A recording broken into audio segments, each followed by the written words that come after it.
Request करी थी कि मुझे सीआरपीएफ में ऐसी जगह शूट करना है कि जहाँ पे आपको एक्चुअल स्टोरी मिले सीआरपीएफ के वैलर की, उनकी बहादुरी। 400 करोड़ तो सिर्फ इनका तेंदुपत्ता की स्मगलिंग से आता है, जिससे बीड़ी बनती है ना तेंदुपत्ता, उसकी स्मगलिंग से आता है। हजारों करोड़ ये वेपन लेके गाड़ी में बैठेंगे और गेट से निकलेंगे ऑपरेशन के लिए, राष्ट्रीय राइफल्स वाले। बड़ा अच्छा एक्सपीरियंस था। फिर उसको पहले इंग्लिश चैनल में चलता था, फिर जब हिंदी रिपब्लिक भारत लॉन्च हुआ तो फिर वही योद्धा के नाम से पेट्रियट आया। जय हिंद दोस्तों, मैं हूं मेजर गौरवारी और आप देख रहे हैं द चाणक्य डायलॉग्स। इस वीडियो को लाइक करिए, हमारे चैनल को सब्सक्राइब करिए, बेल आइकन दबाना बिल्कुल मत भूलिएगा दोस्तों। अच्छा दोस्तों, हमने बात करी ना पिछली बार पेट्रियट की शूटिंग की और कौन कौन लोग इसमें इन्वॉल्व थे। मैं कुछ और आपको आज बताना चाहता हूं कि किस तरीके से पेट्रियट हमने आगे बढ़ाया और क्या क्या प्रोग्राम्स टेलीविजन पे करे। और ये जो पूरा चाणक्य डायलॉग्स है ना, चाणक्य फोरम, ये शुरू कैसे हुआ, ये किस तरीके से हो गया, ये इसके पीछे दिमाग क्या था। देखिए मैं आपको बताता हूँ कि चाणक्य डायलॉग्स में हम और जगह गए, कश्मीर बहुत हमने शूट करा, सियाचिन बेस कैंप गए और बड़ी बड़ी जगह हमने शूट करा। बहुत अच्छा हमारा इन टर्म्स ऑफ एक्सपोजर बहुत ज़्यादा था। मैंने फौज पेट्रियट में ज़्यादा देखी। जब मैं फौज में था ना, तब तो मैं यूनिट में था, तो मैंने तो यूनिट की नज़र से फौज देखी थी। अब मैंने बाहर की नज़र से फौज देखी तो मुझे ये पता लगा कि यार इंडियन आर्मी कितनी बड़ी है। अभी तक मुझे बड़ा अफसोस है कि पेट्रियट में मेरा बड़ा मन था यार कि मैं एयरफोर्स के साथ शूट करूं।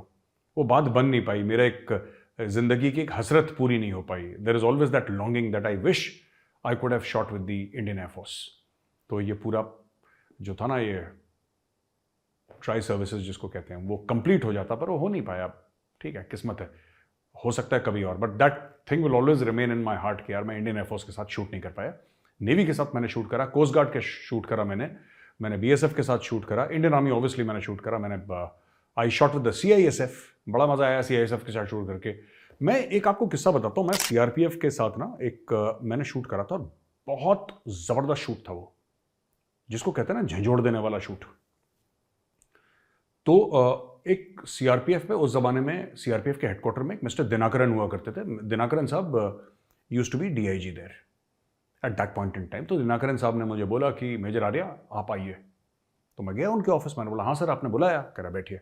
चाय वाय हुई। उसके बाद दिनाकरन साहब ने बोला कि देखिए आपने मुझे फ़ोन करा था, आपने एक रिक्वेस्ट करी थी कि मुझे सीआरपीएफ में ऐसी जगह शूट करना है कि जहाँ पे आपको एक्चुअल स्टोरी मिले सीआरपीएफ के वैलर की, उनकी बहादुरी की, उनके कमिटमेंट जिसको कहते हैं ना कि देशभक्ति की। तो मैं आपको एक ऐसी जगह भेज रहा हूँ, आपकी जो रिक्वेस्ट थी। मैंने एक्चुअली इनको रिक्वेस्ट करा था दोबारा कि मैं कश्मीर जाना चाहता हूँ। इन्होंने बोला कश्मीर मत जाओ, कश्मीर आप 2 बार जा चुके हो, अब हम आपको भेजेंगे छत्तीसगढ़, रेड कॉरिडोर, नक्सल एरिया। दोस्तों हम नक्सल एरिया गए वहाँ पे, और वहाँ पे एक अलग दुनिया है यार। नक्सल एरिया में अलग दुनिया है। और झिरम घाटी और वो सब जो एरिया है ना, जो और भी नाम, मैं झिरम घाटी का मुझे याद है क्योंकि बताया गया था कि वहाँ पे कुछ पॉलिटिशियंस को मार दिया था। वहाँ पे बहुत एक एम्बुश टाइप का हुआ था और बहुत लोगों को मारा था वहाँ पे।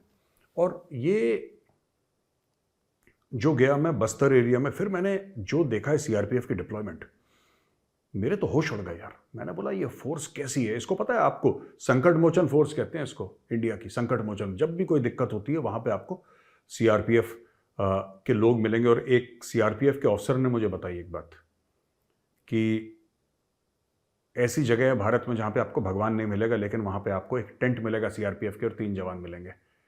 तो ये डिप्लॉयमेंट है सीआरपीएफ का, और ज़बरदस्त, मज़ा आ गया सीआरपीएफ के साथ। वहाँ पे मैं गया तो सीआरपीएफ वाले मुझे ले गए, और बस्तर में मैंने ये देखा किस तरीके से जो नक्सल थे उन्होंने वहाँ के आदिवासियों को किस तरीके से कुचला था। मैं आपको एक छोटा सा एग्जाम्पल देता हूँ दोस्तों। वो एरिया इतना बैकवर्ड हुआ करता था, और आज की तारीख में भी वो एरिया इतना बैकवर्ड है, इतना ज़्यादा बैकवर्ड है कि जब ब्रेन फीवर होता था ना वहाँ पे, कीड़े के काटने से, मच्छर पता नहीं किसके काटने से ब्रेन फीवर होता था वहाँ पे, तो आदिवासी क्या करते थे, आज भी करते हैं, अंदर की तरफ, बाहर नहीं पर अंदर की तरफ, उस बंदे को ना पेड़ से बांध देते थे रात को। और लाल चींटियां, ये मुझे सीआरपीएफ वालों ने बताया कि लाल चींटियां निकलती थी और वो उस आदमी को खाती थी, और वो लाल चींटियां उसको ना अलग अलग जगह बॉडी में उसको काटती थी, और वो आदमी चीखता था दर्द के मारे। तो कहते थे इससे बुखार निकलता है उसका।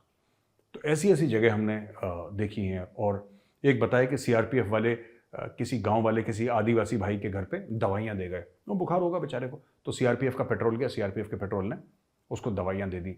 तो नक्सलों को जब ये पता लगा ना कि इस आदिवासी ने सीआरपीएफ से दवाई ली है, तो उन्होंने मार मार उनको उसने गोली नहीं मारी नक्सलियों ने उस आदिवासी को, लकड़ी से मार मार के उसकी जान ले ली कि तेरी ये औकात नहीं है कि तेरे ऊपर हम गोली खर्च करें।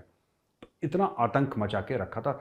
तस्करी नक्सली करते हैं, ठीक है, ये मुझे वहां से पता लगा। और एक सीआरपीएफ का ऑफिसर था, और वो जो सीआरपीएफ का ऑफिसर था ना, उसका मैं नाम नहीं लूंगा, अच्छा डेकोरेटेड ऑफिसर था, उसने मुझे एक बात बोली कि कह रहा सर कि मैं नक्सलियों के खिलाफ तो लड़ लूंगा, नक्सलियों से मुझे 2 रुपए का डर नहीं लगता, ठीक है, मैंने कई ऑपरेशंस करे, आगे भी ठोकता रहूंगा उनको, लेकिन मुझे एक बात समझ में नहीं आई सर कि मैं यहाँ पे इनका एक इकोसिस्टम है नक्सलियों का।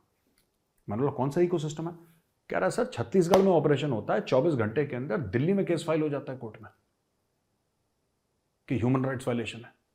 यहां पे प्रोफेसर्स हैं जेएनयू के, और भी यूनिवर्सिटीज के प्रोफेसर हैं, बिल्कुल वामपंथी टाइप के, हार्डकोर वामपंथी जो हैं, और इनके एनजीओज का इकोसिस्टम है, फॉरेन से इनकी एड आती है। तो मैंने बोला फॉरेन से तो एड आती है ना इन लोगों को, ये इनके पास पैसा कहां से आता है? ये जो नक्सली हैं। कह रहा है क्या बात कर रहे हैं सर, सिर्फ छत्तीसगढ़ में, उस जमाने की बात कर रहा हूं 3-4 साल पहले, ये दिस इज प्री कोविड, इनको कहते हैं कि 400 करोड़ तो सिर्फ इनका तेंदुपत्ता की स्मगलिंग से आता है, जिससे बीड़ी बनती है ना तेंदुपत्ता, उसकी स्मगलिंग से आता है। हजारों करोड़ लकड़ी की तस्करी से आता है इनका। ये लोगों को किडनैप करते हैं, ये हफ्ते लेते हैं, इनके ये टैक्सेशन वसूल करते हैं अंदर गांव में जहां पे पुलिस नहीं है। तो इनका तो पूरा एक माफिया है वहां पे।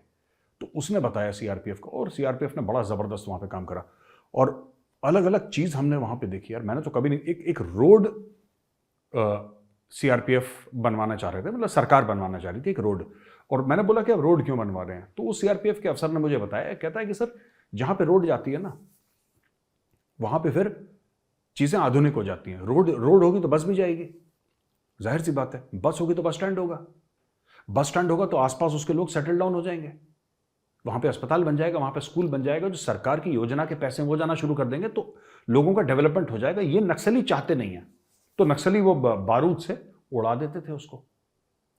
दांतेवाड़ा वो जगह का नाम था दोस्तों, मैं भूल गया जहां पे मैं गया था, अब मुझे याद आया, दांतेवाड़ा, मेरे दिमाग से नाम निकल रहा था।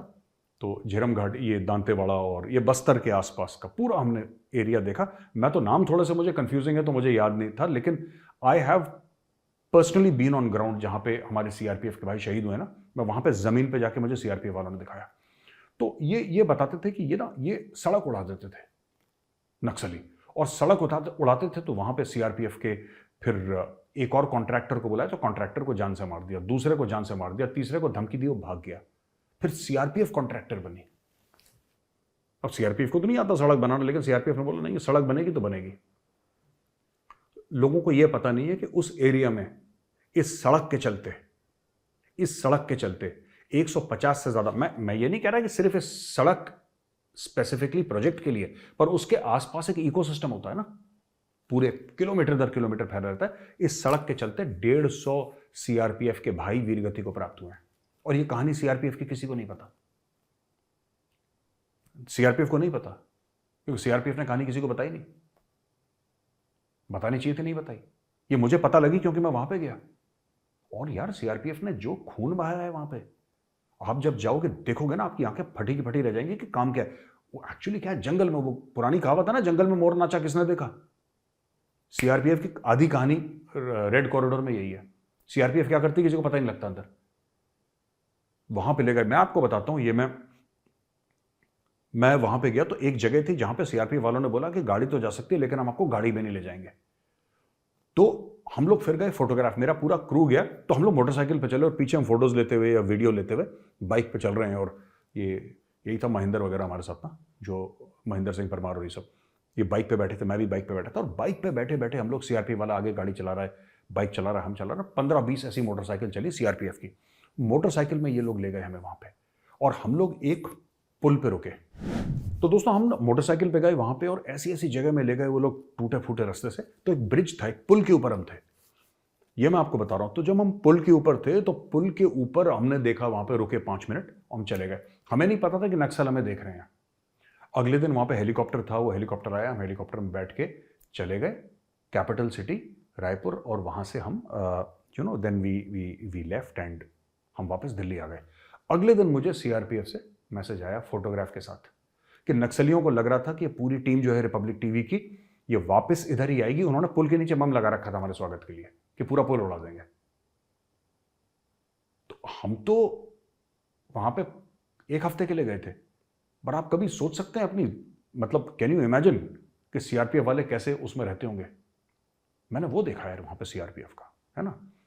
फिर मैं गया और उसके बाद हम फिर हमने और शूट करा और शूट करा और शूट करा। और मैं आपको बता रहा हूं, मैंने I went to 13 RR 13 RR एक बटालियन है हमारे रेजिमेंट की, है कुमाऊं की, राष्ट्रीय राइफल्स वाली। तो 13 RR ये मानस बल में है। मैं वहां पे मैंने शूट करा। फिर मैं 26 RR गया। 26 RR एक जगह थी जंगलवार। ये अगर आप डोडा जाएंगे तो एक रास्ता ना बटोट के लिए कट जाता है, फिर यू गो स्ट्रेट। अगर आप गए होंगे तो आपको पता है कि नहीं गए कोई बात नहीं। तो उधर जंगलवार था। तो जंगलवार में 26 RR हुआ करती थी। हमने 26 RR के साथ शूट करा, राइट। और मुझे ये पता लगा कि यार द लेवल ऑफ जिसको कहते हैं ना कि जो डेडिकेशन है ट्रूप्स का, यार राष्ट्रीय राइफल्स का। और राष्ट्रीय राइफल्स के जैसे ही आप जवान जाते हैं ना ऑपरेशंस के लिए दोस्तों, तो बड़ी विचित्र चीज़ उनके लिखी रहती है वहाँ पे, बोर्ड पे लिखी रहेगी हर जगह। जैसे उनको इन्फॉर्मेशन मिली कि आतंकवादी है, तो ये वेपन लेके गाड़ी में बैठेंगे और गेट से निकलेंगे ऑपरेशन के लिए राष्ट्रीय राइफल्स वाले। और सामने बोर्ड पे लिखा होगा कि आज मुकाबला होगा, ठीक है। यानी कि जो भी राष्ट्रीय राइफल्स का अफसर जेसीओ जवान गेट के बाहर जाता है, उसको ये बात पक्की पता है चेंबर में राउंड होगा और उंगली उसके ट्रिगर पे होगी। उसको पता है कि गोली चलेगी और मुझे जवाब देना है इस गोली का, या मुझे पहले दिख जाएगा मैं इसको ठोक दूंगा। तो वो मान के चलते हैं कि आज कांटेक्ट होगा। मैं मान के चलते हैं कि आज कांटेक्ट होगा, आज मुकाबला होगा, ये मान के चलते हैं। ये हमने देखी राष्ट्रीय राइफल्स की। और राष्ट्रीय राइफल्स 19 RR में मैंने देखा किस तरीके से कॉपर और हंटर, दो डॉग्स थे, अटैक डॉग्स, किस तरीके से उन अटैक डॉग्स को ट्रेन करा गया और किस तरीके से आर्मी डॉग्स को इस्तेमाल करती थी, कुत्तों को इस्तेमाल करती थी अटैक के लिए। तो ये सब चीज़ें हमने देखी। और वहाँ पे फिर हम लोग गए एक जगह शूट करने के लिए, जो था कोर बैटल स्कूल। एक जगह कश्मीर में दोस्तों, खरू के बारे में। कोर बैटल स्कूल में जब हम गए तो शूट करने के लिए, तो मेरी भी, मैंने आपको पहले इन सीरीज में बताया था ना, मैं भी एक कोर बैटल स्कूल में, CITS उस जमाने में कहते थे उसको, सरोल 16 कोर में है, वो जम्मू रीजन में है ना, 16 corps. Then we went to the line of control. ये खरू में तो हमने ट्रेनिंग करी नहीं थी। तो मैं आर्मी छोड़ने के बाद फिर खरू गया और वहां पे मैंने देखा खरू में किस तरीके से एक एक चीज करके, किस तरीके से खरू में ये लोग, जो बटालियन आती है वहां पे 15 कोर में, तो पहले उनको पूरी बटालियन को खरू भेज देते हैं कि बेटा आप जाओ यहां पे ट्रेन करो। तो पूरा CO से लेकर नीचे सब लोग वहां पे रहते हैं और तनातन उनकी ट्रेनिंग होती है, फायरिंग एयरिंग, क्योंकि दिमाग चेंज करना पड़ता है कश्मीर के हिसाब से। या फिर हिंटरलैंड में ऑपरेशन हो, यानी पीछे की ओर एंटी टेररिस्ट ऑपरेशन हो, या लाइन ऑफ कंट्रोल पे हो, एंटी इन्फिल्ट्रेशन रोल में हो, तो वो सब उनको सिखाना पड़ता है, क्योंकि कहीं कहीं से कोई आया है या पुराना भी होगा, फिर से वो ट्रेनिंग करेगा वहां पे। तो ये हमने खरू में देखा और हमने खरू में शूट करा, बड़ा मजा आया। और एक खरू के पास ही एक लोकेशन है 50 RR की, 50 RR भी कुमाऊं का है। तो दोस्तों मैं खरू में शूट कर रहा था, तो मुझे ना फोन आया एक बार, और मैं आपको बताता हूँ कि फ़ोन आया तो मैंने बोला हाय, और वो नंबर मैं जानता नहीं था, पता नहीं किसका था फ़ोन। तो मैंने फ़ोन उठाया तो उसने बोला is this Major Gaurav Arya? I said yes. तो कहते हैं कि good afternoon sir, this is Colonel Samar Raghav, CO 50 RR। तो आई सेड हाय समर, क्या चल रहा है? अब रेजिमेंटल ऑफिसर है यार वो, Colonel Samar Raghav is the regimental officer, Kumaoni. तो मैंने बोला कि हाँ समर। ये सर फाइन, ये सर आप इधर आइए, you come here, I am not very far, मैं 15-20 मिनट के रास्ते में हूँ यहाँ से, आप आइए और I have a surprise for you. अब पता नहीं क्या था, कर्नल समर राघव ने क्या सरप्राइज तैयार कर रखा था, बट अब उन्होंने बुलाया तो जाना पड़ेगा। He is a regimental officer, regimental officer हैं तो then you have to go, you can't say no. तो मैं गया वहाँ पे 50 RR। तो 50 RR में वहाँ पे लंच वंच उन लोगों ने रख रखा था, सिंपल सा लंच था, हमने लंच वंच करा वहाँ पे। और फिर मैंने बोला कर्नल समर राघव से, ऐसे गया समर क्या था यार, सरप्राइज क्या था? ये सब मेरे साथ चलो, मैं आपको बताता हूँ। बैठा CO की गाड़ी में, कर्नल समर उस ड्राइविंग में, बगल में बैठा, और मुझे एक शेड में ले गए, और शेड में करीब 30-40 या 25-30 वहाँ पे जेसी और जवान खड़े थे और वहाँ पे वही फौज का चाय पकौड़े थे। अब तो मैंने बोला कि जवानों से क्यों मिलवाने लाए हैं Colonel Samar, why is he introducing me to jawans? अच्छा, मैं तो पहचानता नहीं था। देन ही टोल्ड मी कि मैं आपको ये सरप्राइज देना चाहता था कि ये जो जवान है ना, ये 17 कुमाऊं के हैं। यार मैं इतना इमोशनल हो गया कि मैंने बोला यार देखो ना, ये ब्यूटी होती है ना फौज की रेजिमेंटेशन की यार। ही कॉल्ड मी कि मैं आपको सरप्राइज दे रहा हूं, फिर बोला कि ये आपके यूनिट के जवान हैं, ये आपसे मिलना चाहते हैं। तो सबसे मिला, राम राम साहब, सबसे गले मिला और सब बड़े खुश हुए। तो एक यंग जवान से पूछा उन्होंने, तो तब तो टीवी में मेरा चेहरा बहुत चल चुका था, सोशल मीडिया में बहुत चल चुका था, लोग पहचानते थे सड़क में। तो उन्होंने एक जवान से पूछा, और वो होगा 24-25 साल ही का होगा मेरे हिसाब से, क्या क्या उम्र होगी उसकी, बच्चा ही था उसका। तो पूछा, उन्होंने बोला, भुला भुला बोलते हैं हम लोग ना, भुला मतलब छोटा भाई कुमाऊनी में। तो कर्नल समर राघव ने उससे पूछा कि भुला, तू साहब को पहचानता है? तो बोला हाँ साहब। बता बता कौन है साहब? तो वो जानना चाह रहे थे कि तुम टीवी वीवी देखते हो, तो मेजर गौरव आर्य को टीवी पे तुमने देखा, तुम पहचानते हो? उस जवान ने पता है क्या बोला? उस जवान ने बोला कि हाँ साहब, ये चार्ली कंपनी कमांडर थे। आप समझ रहे हैं, मैं आपको समझा नहीं पा रहा। It's such an emotional thing that वो जो जवान है ना, उसको ये पता है कि मेजर गौरव आर्य ने चार्ली कंपनी कमांड करी थी। उसको ये फर्क नहीं पड़ता कि तुम टीवी पे आ रहे हो, लोग तुम्हें पहचान रहे हैं, तुम सोशल मीडिया पे आ रहे हो, तुम यूट्यूब में, उसको पता भी नहीं बेचारे। उसको ये पता है कि ये मेजर गौरव आर्य है और एक जमाने में इसने चार्ली कंपनी कमांड करी थी। मैंने कर्नल तुषार बाचल को थैंक यू बोला यार, क्योंकि this is a priceless gift यार। मतलब कोई करोड़ रुपए दे देता ना, फिर उसकी इतनी खुशी नहीं होती जितनी इसकी खुशी हुई। तो मैं फिर गले वले मिला सबसे, and then I went back to Kharu. So I would like to thank Colonel Samar, क्योंकि ऐसी गिफ्ट यार मुझे ना, मैं पेट्रियट में शूट करा ना, many people have given me a lot of things यार। मैं पेट्रियट में था और लोग मोमेंटोज देते हैं फौज में, टाइज, कफलिंग्स, प्लाक्स देते हैं, या there is people give silver in the sense that not silver but people give you that welcome to this and that. बट यार मुझे ना, जो कर्नल समर राघव ने मुझे गिफ्ट दी ना, 50 RR के सीओ ने, I will remember that for the rest of my life यार। मैं कभी इतना इमोशनल नहीं हुआ जितना मैं, मुझे सब कुछ मिल गया वहां पे। एंड उन्होंने सोचा, ये मेरे लिए बहुत बड़ी बात है कि that he thought about it, कि यार पुराना अफसर है 17 कुमाऊं का, इसको मिलवा दो। तो I was very very happy. मैंने 150 एपिसोड शूट करे पेट्रियट के यार, कभी दिल को ना बात इतनी नहीं छुई जितनी उस दिन छुई है। उस जवान ने बोला ना, जब उसको ये नहीं पता गौरव आर्य कौन है क्या है, उसको कोई फर्क नहीं पड़ता, उसने बोला साहब ये कंपनी कमांडर चार्ली कंपनी, ठीक है। मैंने अल्फा भी कमांड करी, ब्रावो, चार्ली भी कमांड, हेडक्वार्टर डेल्टा, सब सारी कंपनियां कमांड करी टर्न बाय टर्न। बट वो खुद चार्ली का था, तो उसने बोल दिया साहब ये ओसी चार्ली कंपनी थे, कंपनी कमांडर साहब थे हमारे। जबकि वो, जब मैंने चार्ली कंपनी कमांड करी, वो मैं आपको बताता हूं, वो पैदा हुआ होगा उस वक्त, ये 1-2 साल का होगा वो।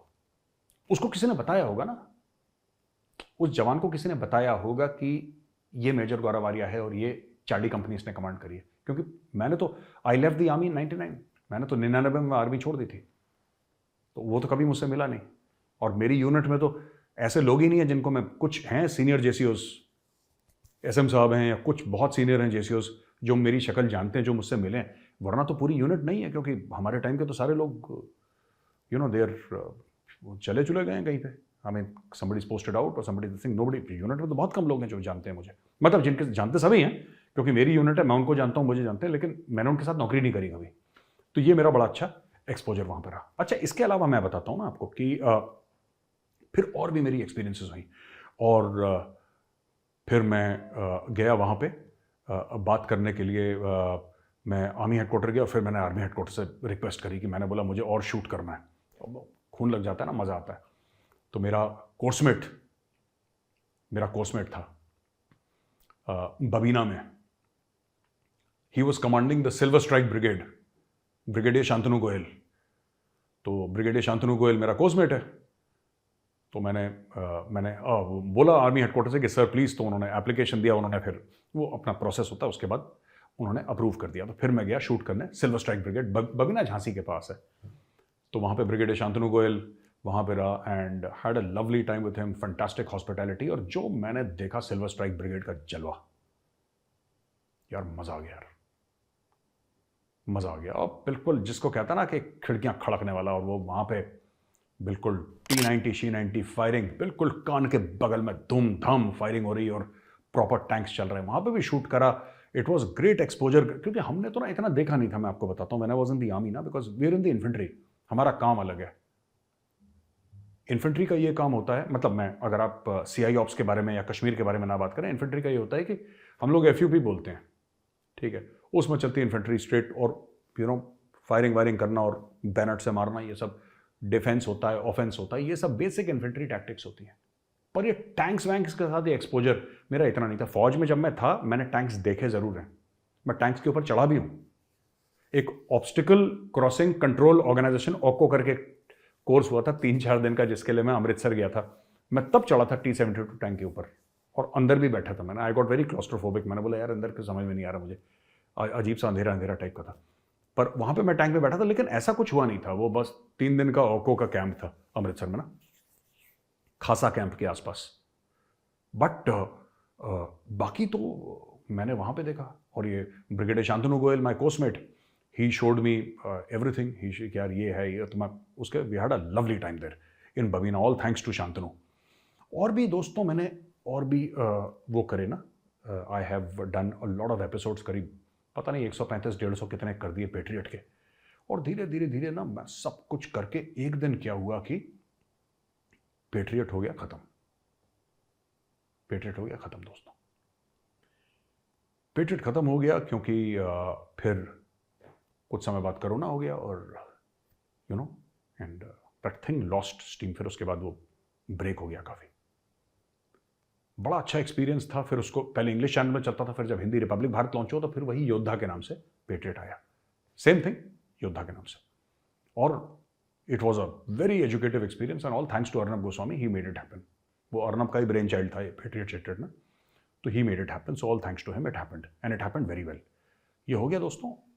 मैं आपको ना अगले एपिसोड में ये बताऊंगा कि चाणक्य फोरम और चाणक्य डायलॉग्स ये शुरू क्यों हुआ, ऐसी कौन सी मजबूरी थी कि ये मुझे करना पड़ा। मैंने पहले कभी नहीं करा, उस समय क्या मजबूरी हो गई, ऐसा हो क्या गया कि मुझे ये सब शुरू करना पड़ा। मैं अगले एपिसोड में आपको बताऊंगा। ये जो मैं चाणक्य डायलॉग्स पे आपसे बात कर रहा हूं ना, इसका जन्म क्यों हुआ। ये धक्का दिया गया देश को, ये फौज को धक्का दिया गया जानबूझ के। और ये बात तब की है जब 2020 पे चाइनीज एकदम लाइन ऑफ एक्चुअल कंट्रोल पे आ गए थे और इंडियन आर्मी और Chinese army eyeball to eyeball थी। जब धक्का मुक्की शुरू हो गई थी तब की बात है। कुछ लोगों ने देश का नाम खराब करने की कोशिश करी, हमारे लोग, हमारे खुद के भारतीय। और मुझे बुरा लगा, जैसे मुझे बुरा लगा था ना जब बुरहान वानी की तारीफ एक खास टीवी स्टूडियो में दिल्ली में हो रही थी, जिसकी वजह से मैं मीडिया में आया। इस बार जब दिल को ठेस पहुंची ना, तो चाणक्य फोरम लॉन्च हुआ। अब मैं आपको बताऊंगा अगले एपिसोड में चाणक्य फोरम की कहानी। तो दोस्तों, अगर ये वीडियो पसंद आए तो वीडियो को लाइक जरूर करिएगा, हमारे चैनल को सब्सक्राइब करिए और बेल आइकन दबाना बिल्कुल मत भूलिएगा। जय हिंद, वंदे मातरम, और हाँ, always and every time Bharat माता की जय।